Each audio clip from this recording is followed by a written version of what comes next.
Coming up today on Locked On Texas Tech, Behren Morton's biggest challenge Saturday. Not going to have anything to do with the Houston Cougars.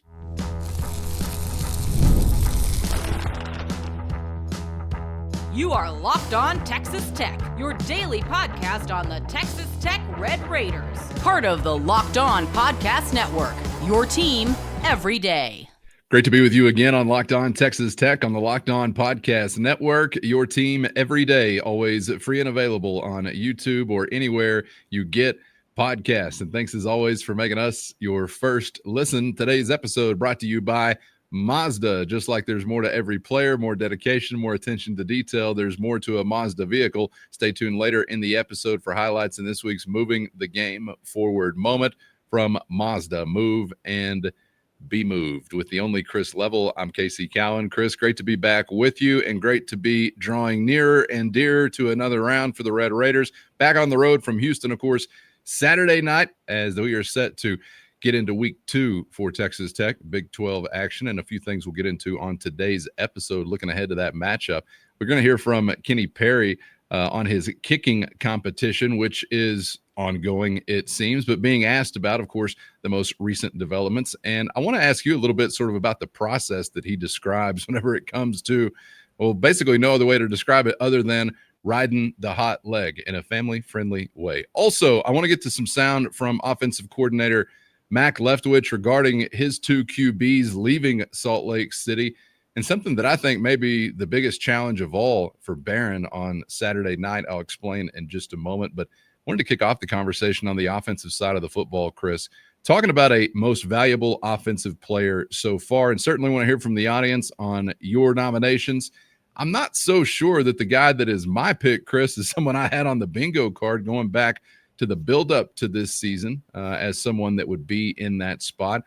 But I think it's the guy that Mac Leftwich is talking about right here, number 20, Jacoby Williams. Take a listen to Coach Leftwich. Many creative things that you can do, and he's just so much different than your typical running back. You know, your typical running back, you move him out wide, he's basically just a decoy, or he's running a route that doesn't really affect the play at all. Where Jacoby, like that first third down we had at Utah, we moved him out there and it was a design play to get him the football, and so he's just dynamic with the ball in his hands, and he just has a better skill set than your average running back when it comes to catching the football out of the backfield and being able to do some of those things. So it definitely adds a layer of creativity to the offense for sure.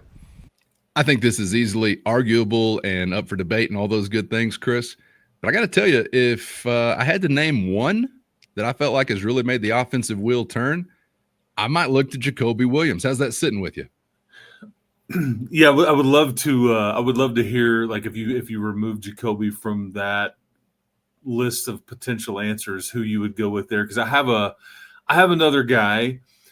And much in the same vein of what Jacoby brings you, and the reason why I think you feel the way you do about Jacoby, and I do too, is because of the versatility. It's because of the variety of things that he's shown up in and done. Look, Cam Dickey has twice as many touchdowns as Jacoby. There's other receivers that have gotten in the end zone more than Jacoby, but Jacoby has changed games because of what he's been able to do, and you could argue that he had the biggest play in the game in Salt Lake City, and he just refused to go down. But it just reminds you, you've heard Joey McGuire say we need to be the best version of ourselves, and I just don't mind saying it. I feel a bit cheated. I feel cheated and wronged by the football gods that you don't allow this offense to ultimately be the best version of themselves, because the best version of themselves is where he could have majored, talking about Jacoby, in versatility.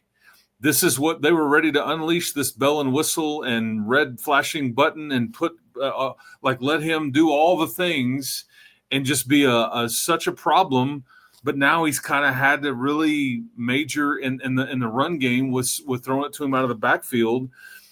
Because of the absence of Quentin Joyner, this was the ultimate goal, because this was, I was being told back in the spring, we're going to play Jacoby at the slot, and man, he's going to be a real problem on special teams, and we highlighted this in August and all that, but that's what we were just kind of in some ways cheated. I hate to complain. You're 4-0, and I hate to complain, but I'm here.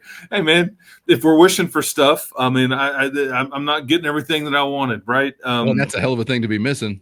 I know. RB1. So yeah, I think the complaint's justified. But I was just kind of going through this mental exercise of like, if you told me I can take anybody off of your offensive side, like skill position wise, but you can't touch this one, who would it be?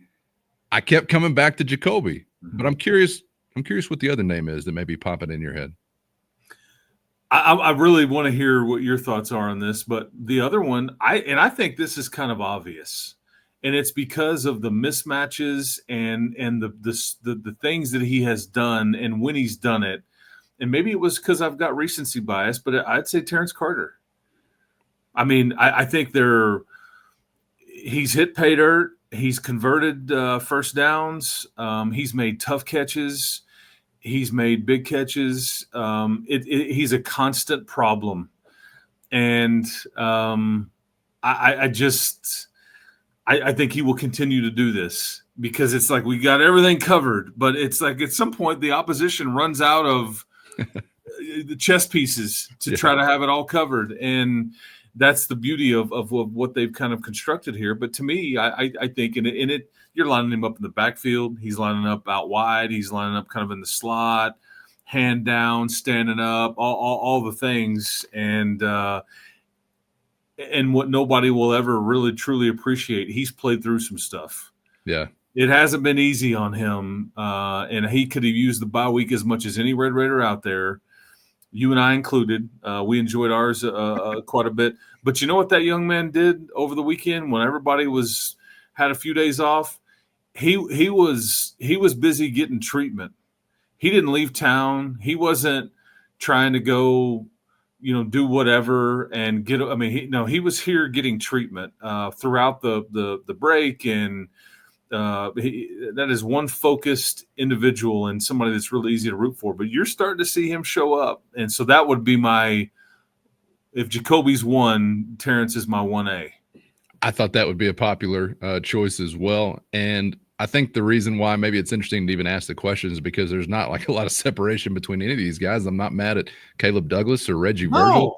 But Howard Sampson or Will Hammond well, here's my question though, because I'm kind of excluding the offensive lineman. I'm not really excluding the quarterback though, but I'm not going to them immediately. And maybe I'm just a prisoner of the moment and I'm thinking about Jacoby's big play in Salt Lake City. And I'm like, yeah, there's a quarterback involved, but like 85% of the lifting was Jacoby Williams. So I'm like deferring to more credit for him. I wonder what Mac Leftwich's answer would be. It may just go back to the quarterback. I don't know, but I did not have Jacoby Williams as an early front runner for what I would view halfway or almost through the season as the most vital playmaking cog on the offensive side. He's electric, man. We were calling for this last year. We wanted to see more of him. Let us unleash him, man. Yeah. Let him run. Let him do the things, all of them, and you got glimpses. Well, part of the cheating that you were kind of complaining about a moment ago, we've mentioned over and over, was also some opportunities in the return game sort of being taken away just because of how thin the margin is there at the run. But I mean, you are seeing him out of the backfield as a receiver right now. What I'm saying too is that you could have seen him lined up as a slot receiver with Joyner in the backfield, and you still have Terrence or Virgil or Doug. I mean, like you just start looking at it going, my goodness, like where are the answers here? So, but it, and you can make an argument too for Cam Dickey, man. I really think you can, because that one run alone in Salt Lake broke the game open, and it was all him. He just refused to go down. I think, he walked in the end zone at the first of that game, but it was that second touchdown when he's just bottled up and then he's not. And I just think he deserves a lot of credit too. I think your two running backs have really grown up quite a bit here, and we'll see if that continues to trend up. But you're starting to see what they had told us about and what they were excited about. Now it's coming to fruition, and then they've got another stiff test on Saturday, and those will keep coming. But I've been really pleased with that group in general. So Garrett McGuire, I think, has done a good job, because rewind it back to 2 or 3 weeks ago. they were talking about patience, and now they both feel like I feel like you're seeing that, and then you're seeing them excel with what they can do, and we hadn't had an issue with picking up the blitz that you've seen or anything like that we've talked about. So I think Cam Dickey deserves a mention as well, and I have high expectations for your 3 starting receivers. I mean, Virgil, Aiken, and Douglas, because those guys, but. The other 3 guys, one's a new piece. The other 2 were younger, and we're starting to kind of see it show up a bit, and it's been impressive because it makes this offense difficult to try to stop. I'm glad you mentioned the pass protection because it was kind of a classic Red Raider dynamic going back to Utah. I think it was actually Beren's first interception that bounces off the defender or whatever, but I believe it was within the span of like 3 seconds where on that same play, Jacoby Williams delivered a hellacious blow to someone who was seeking to destroy his quarterback. And I'm like, yes, look at it. No, look at that. So it's just the highs, the lows, the thrill of victory, the agony of defeat, all in a few seconds of Red Raider football. But that one stood out to me. For whatever it's worth, Jacoby Williams, your yards from scrimmage leader, and it ain't really close. It's by about 150 yards over the next closest guy. That's Cameron Dickey. And we probably should. I'm glad you mentioned Coy Aiken, who I did not first because he is third on that list. Terrence Carter, Caleb Douglas. Those are just plain and simply your top 5 guys, however, from scrimmage for whatever it's worth. But we'd love to hear from you on your choice to fit that bill. Speaking of the quarterbacks, Chris, I want to get back to Mac Leftwich talking about his quarterbacks leaving Salt Lake City. I'm sure it's been a really interesting dynamic. First, today's episode brought to you by FanDuel. The NFL season is here, and FanDuel is making sure you're ready for kickoff with a can't-miss offer. Right now, new customers can bet only $5, and if your bet hits, you're getting $300 in bonus bets to use all across the app. Play your props, building a same-game parlay, or even jumping in live as the action unfolds. Any way you like it, FanDuel has you covered, and it's quick, easy, and secure every time. Ready to play? Download the FanDuel app now by visiting FanDuel.com to get started. That's FanDuel.com to place your first $5 bet. This episode brought to you by Square. Your favorite neighborhood spots run on Square. There are certain businesses that truly make the neighborhood feel like home, whether it's the local sports bar, the coffee shop, or the corner store that's been serving your neighborhood for decades. These are the kind of places that bring people together. And when neighborhood businesses thrive, the whole neighborhood thrives. Square is a proud partner of more than 4 million neighborhood businesses around the world, including some local favorites in the 806 like Shadow Hills Golf Course, The Outdoor Chef, Quarter Ford, Lubbock Welding Supply, Sugar Bakers, and a whole lot more. You can go to square.com/go/lockedoncollege to learn more today. But before you do, go support your favorite local spot. Powered by Square. See you in the neighborhood.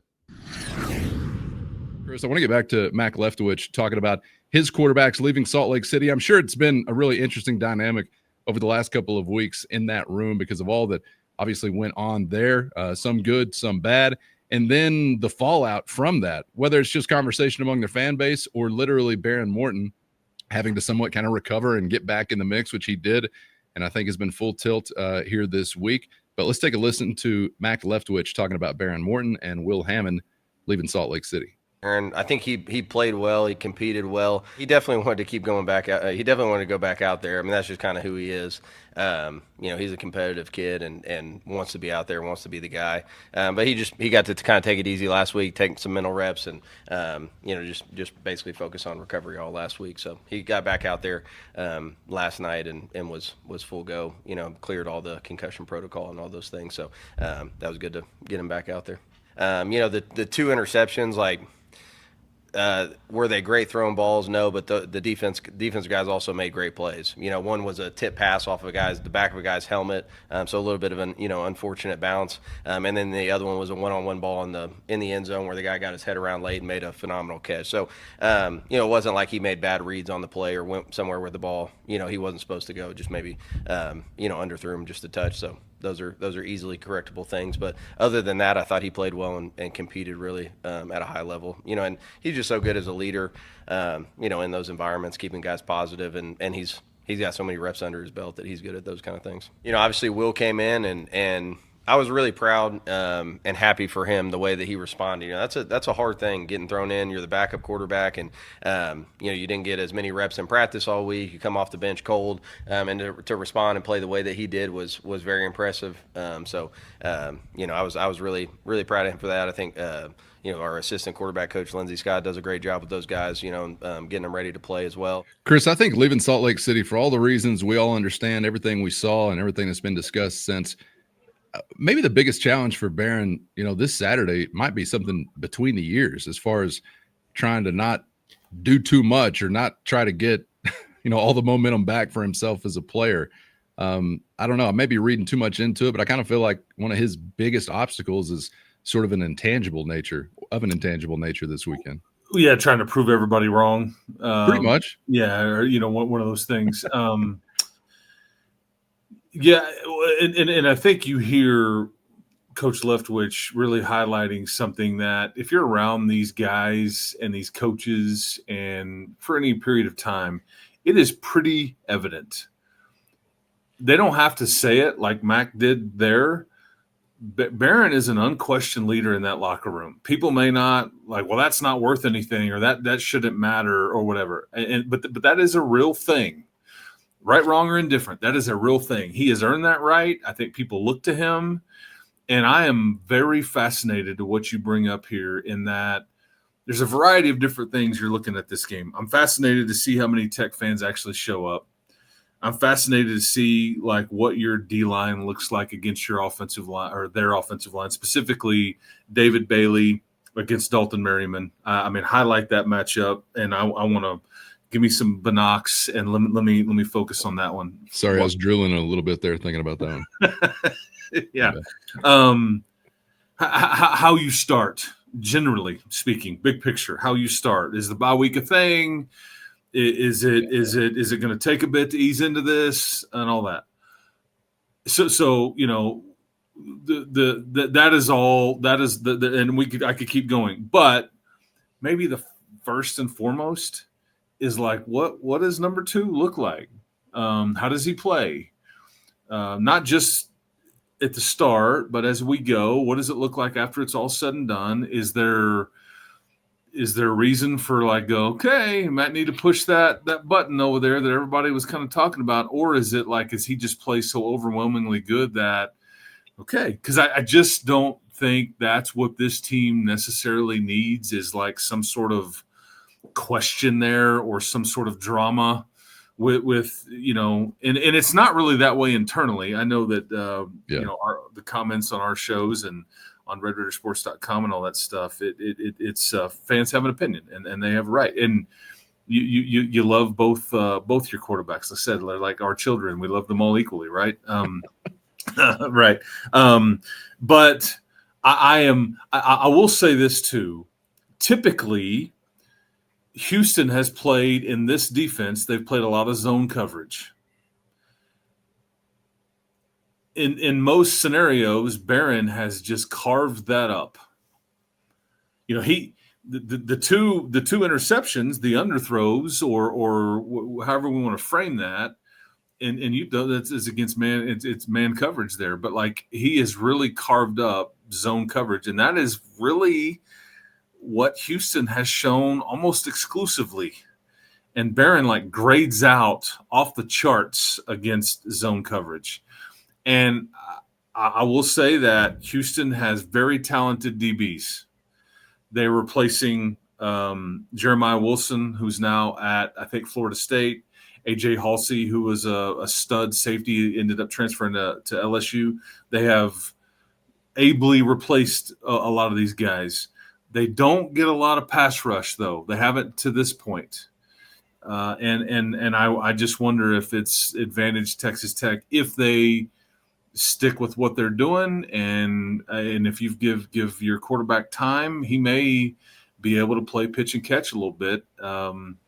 You know, so we'll just file that away. That'd be all right with me. Sure. I thought it was interesting. Coach Leftwich was asked about, you know, are you talking to Shill Wood about familiarity with personnel or whatever it might be? And he did mention like going through the depth chart, but he said there's something like 3 guys that were there last year. So it's kind of just fruitless, I suppose, if you're trying to take anything away from last season. But as he accurately says, kind of the nature of college football right now. There's just not a lot of same as, from last year. I was asked on something else I was doing. Man, Coach Fritz, he's going to know all about Coach Wood and his scheme and all that stuff. And really, I don't even know if Coach Wood is doing a lot of the same exact things that he's doing here, just because his players are different and better, and you can win one-on-ones. You have one of the lowest blitz rates in the country. Okay. Again, it's the KISS theory. You're not having to go exotic on anybody. And yes, you are multiple. You do some different things. You can go big or small or your cheetah stuff with all the speed guys out there, but you don't have to overthink this. It's just put your guys in the right spot, keep them motivated, and then turn them loose. And that's kind of what you're doing here. So, because I saw, Chris, I don't know if you saw this, some computer guy out there crunching some numbers had Texas Tech's defensive line. I think it was number 7 or 8 nationally as far as quickest time to pressure on a quarterback. And it was like a little bit over 3 seconds. Maybe the best was just under 3 seconds or something like that. But the walls are closing around you in a hurry, and you haven't had to be all that, I don't think, exotic or anything like that to pull it off. And that's what dreams are made of. We've been asking for that for quite some time. I hope it continues. Before we wrap this one up and call it good, Chris, let's get special. I want to get to special teams coach Kenny Perry talking about. First, today's episode brought to you by Mazda. Mazda crafts cars for those who do more than simply move. Mazda delivers confidence with every ride, with more IIHS Top Safety Pick awards than anyone else. And with a Mazda, you can make everyday drives feel like anything but, with smooth handling and intuitive controls. Plus, with all-wheel drive standard in every crossover SUV, you can drive with confidence through almost any season. Like the Red Raiders, Mazda sweats every detail, because when you make every move count, impossible becomes irrelevant. Mazda, move and be moved. Today's episode brought to you by Gametime. Have you ever decided at the last minute to head to a ball game with friends or family? Maybe it's game day and you suddenly feel the call of the stadium. That's exactly where Gametime comes in. It's the easiest way to grab last minute tickets without the stress. And with the money you save on tickets, you can then splurge on foods, drinks, gear, and more. Gametime makes it all possible. And best of all, Gametime makes buying tickets fast and simple. Prices on the app actually drop the closer you get the first pitch, and they've got incredible last-minute deals, clear seat views, and a lowest price guarantee that takes the worry out of buying. And if you're like me, you get tired of endless scrolling trying to find the best deal, and that's why Gametime's Zone Deals is the go-to move, since it automatically picks the best seats in your section for you at the best price. And as always, you can get a view from your seat right there in the app. So before you buy, you know exactly what you're going to see. Take the guesswork out of buying tickets with Gametime. Download the Gametime app, create an account, and use our code LOCKEDONCollege for $20 off your first purchase. Terms apply. Again, create an account and use our code LOCKEDONCOLLEGE, Locked On College, for $20 off. Download the Gametime app today. Last minute tickets at the lowest price, guaranteed. Let's get special. I want to get to special teams coach Kenny Perry talking about, obviously, a vital angle to what we've seen more often than not in Big 12 contests. That's the kicking game. That's, tight separation there in the fourth quarter and one possession games, etc. And we saw, even though it wasn't at the end of the game, I thought it was a critical moment when Stone Harrington had a 58-yard opportunity that he made good on against Utah. The hierarchy coming into the season has seemingly had him at the top, and I think only remained that way. But sounds like Coach Perry is still not calling it good on a kicking competition of sorts, or at least an every man be ready kind of status week to week. Take a listen to Coach Perry talking about the kicking situation as they head to Houston. We'll see what he does in practice. I mean, I'm not going to change my – you guys know that. We'll see what happens in practice, pregame. But, he did, I guess, Utah, pregame, he was on fire, and his leg was live. So, I kind of just go with the hot guy. So he had a good week. So hopefully he continues this week. But, I keep saying, whether it's Upton or Ian, whoever it is, they're going to be expected to perform. So I feel good about that. I feel good where we're at.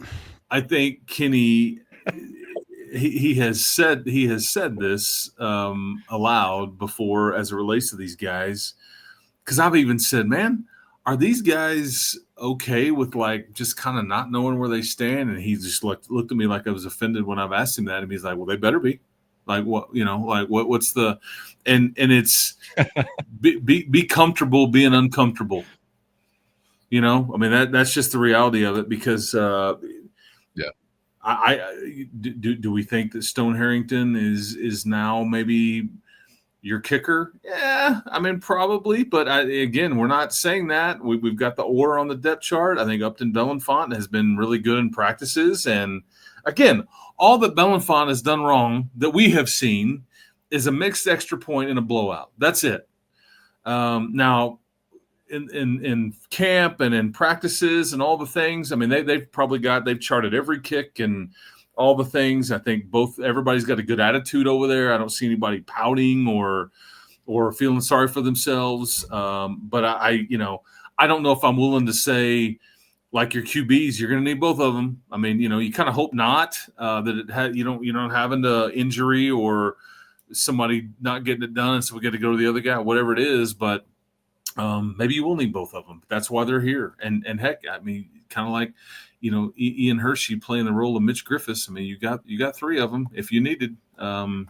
So just like Mitch Griffiths and the quarterback, I mean, you have a player that has kicked field goals at the power 4 level experience. It's just crazy to have like a third option at both of those key spots that you can answer that. But I think Stone Harrington has been pretty fun to follow this time. It's a kid that walked on, and I wonder this aloud because last time I checked, Trey Wolf was living in Houston. I wonder if Trey Wolf will be there. Mm-hmm. But you just think about like who Stone sat behind and watched, and he sat behind Reese Burkhardt, he sat behind Trey Wolf, and he sat behind Gino Garcia for a period of years, and he watched these guys. And he tapped into, the mechanics, but also the mental part of it and the ebbs and flows. And I think he's really matured and he's kind of had quite the journey here. Because I think Upton Belenfant was brought here to bring the best out of this position, but also Stone Harrington. I mean, they felt strong enough to like, we got to bring somebody outside of this deal to make sure we have an answer. If Upton Belenfant's, if his biggest attribute was squeezing everything you could out of Stone Harrington, then that was a hell of a signing. No question. And I would say I kind of feel like maybe a lot of us are just very hesitant to kind of crown a guy because it is a mild upset job-wise, as you talked about this offseason. Wasn't necessarily anticipated. And it's kind of like out of nowhere, probably for a lot of Red Raider fans who never even heard the name Stone Harrington, other than maybe thinking it was a Dateline 2020 anchor once upon a time, coming into this year. But it's sort of a hell of a development, Chris, and I don't mean to crown him in this sense, but if he's a guy that can find the accuracy and he's got some clutch component, which, like I said, it was a critical moment in the Utah game, though it wasn't a late game moment. He's all of a sudden, because of, I think, the power in the leg, one of the conference's best, one of the nation's best. I mean, he could be in that company, I guess, if he kept it going. I don't want to say he's Brandon Aubrey just yet. Right. Okay. But, I mean, all kidding aside, 58 yards, even in this era of kickers being really good and the distance is just different than it was. Everybody seems a bit better at their craft. Not many club foot kickers still in the mix either. No, not at all. I still say, though, for like when you're in college, if you're kicking like anything in the 50s, and that one would have been good from 65 easy, but that's still impressive to me. If anything, just the mental part and the operation time and all the things. But but imagine that. Imagine if he can start to put a body of work together that says, okay, now we kind of know we are good from some distance here. It just puts so much pressure on teams and things like that when you're like getting points when you really shouldn't be. Because when they sent him out there, I thought, I'm doing the math and I'm looking on the field. I'm like, wait a second. I mean, just to try it, because you're taking a chance. Yeah. You come up short, they return it. That's what they were saying on TV. Hey, man, you better put somebody back to return this to have a kick six and all that. No, he's good from 65 at least. And that was a hell of a kick, man. I kind of feel like not only does it put you in a position to maybe get some points you shouldn't have, but it maybe also alleviates some times where you might have to take an unnecessary risk or feel like you did. There's risk in it, like you just outlined, but I'm talking about trying to go for it on fourth down or something like that because you don't have that confidence. And I'll tell you, a few weeks ago when he comes out for the 47 or whatever that was, we're talking about college kickers, man. How much money has been lost on college kickers here or there? Chip shots, 47, 58, it don't matter. So even in the 40-yard range, I'm thinking pretty dang impressive, much less 58 on the road. But again, that game, Calvin, I'll maintain I'm not worried about the 58-yarders and like having some Brandon Aubrey type kicker. Give me the manageable stuff, guarantee it for me, and we're good. Yeah, like make the makeables. Like just any 40 and in, man. I need to have it. I need to be able to deposit that in the bank and no takebacks, like without fail. And you do that, I got no problems. I really don't. What about our kicking path over the last handful? I guess we're just going to have to embrace the thought that these kickers are they can't have a straight road. It's got to be a broken road that leads them to us. Because Garibay, Trey Wolf, like losing the job, coming back, being a legend. I don't even know where Garibay came from. I mean, we're just Gino Garcia. It's just like these guys roll in with a bag, like Jake Taylor coming from the Mexican league or something. Who is this guy? And then all of a sudden, Red Raider legend. And my man Gino, I'll just never forget it. And God love him. But when I found out that he was taking like, I think it was like wine tasting classes at our beloved Texas Tech University. I'm like, you can be my kicker anytime. In fact, even if I don't, I'll always want to be a go for it guy. Even if I have nothing to do with football years from now, you're my kicker, man, just because you were taking wine tasting classes at Texas Tech. God bless you, man. I mean, like respect. That's keep it cool in crucial moments. Yes. Yeah. Yes. Even keel, man. I'm going to speak this into existence. Put this out in the universe. I want only our clutch or critical kicks to come in the second quarter. I'm fine with a 24-point margin in the fourth. That's totally cool. Totally fine with me. Let's keep all the urgency and sort of this would be a big one type thing to like second quarter going into halftime stuff. And then we'll not worry about the fourth. Let's do that again this Saturday, as a matter of fact. I hope Trey Wolf is on the scene. Little ice in the veins. Maybe he could lend to Harrington or anybody else, because that was a dude that definitely had the clutch component. When you said, give me 40 and in, take it to the bank, I thought you were going to say also, give me that fourth quarter stuff. Give me those. Everybody in the building is shaking, stadium pulses, crazy stuff, which is also something we've been kind of fortunate to have in some recent years. So we'll see, but ongoing. And real quick, it's fun to think about like a guy like Trey Wolf, because this is the way team sports work, especially whenever guys move on and guys grow up and all that. If Trey Wolf is there, I guarantee you he will be so proud, without not trying to be corny here, of who Stone Harrington has become. Because he saw the younger version that was real physical with his leg and the strength and just wasn't sure of himself and was knowing he had to wait his time. And sometimes it never is materialized. And I'm not saying that this Stone Harrington has made it, but I'm just saying that's the fun part about being in a program is you get to come back and see a guy like, dude, you're doing really good, man. And that's the kind of guy Trey is. But because Trey's been through it, and we know, and he had some ups, and he had some downs, and he left here on a major high, and he's just a great kid and all that stuff. But that's hopefully he is there if he's still living in H-Town. And again, back to the part a while ago, I'm really fascinated to see how many Red Raiders are there on a Saturday night. Hearing from more than a few. Really fascinated. Yeah. So looking forward to finding that out as well coming up Saturday night. Coming up on our next round for the week, our final round for the week, we'll get into mailbag mode. So go ahead and get your questions in. If you're a mobster, you can shoot us a text there, and we'll wrap it up that way before we ship off Chris to Houston. Chris, appreciate the time as always, man. Enjoyed it, and we'll see you for the next one. We love you all, man. I hope to see you in Houston. We hear rumors, just not real sure what the number is, or all this talk. And I think that what are you supposed to wear red because Houston's wearing blue? Go figure. Oh, okay. Yeah, that's right. I don't really get it. I will remind you, last time I was in Houston, facing off against the Houston Cougar program, they also were wearing blue. I hope that your best player and your head coach doesn't get ejected like that, Dave. I'll take the result. I'll take the result. I'll tell you that. Okay, if I can have the result, maybe I'm willing to trade, but I'd prefer to roll with it, get the result, and do it with the head coach and your best player, whoever that may be. All Toughest right, team wins. That's right.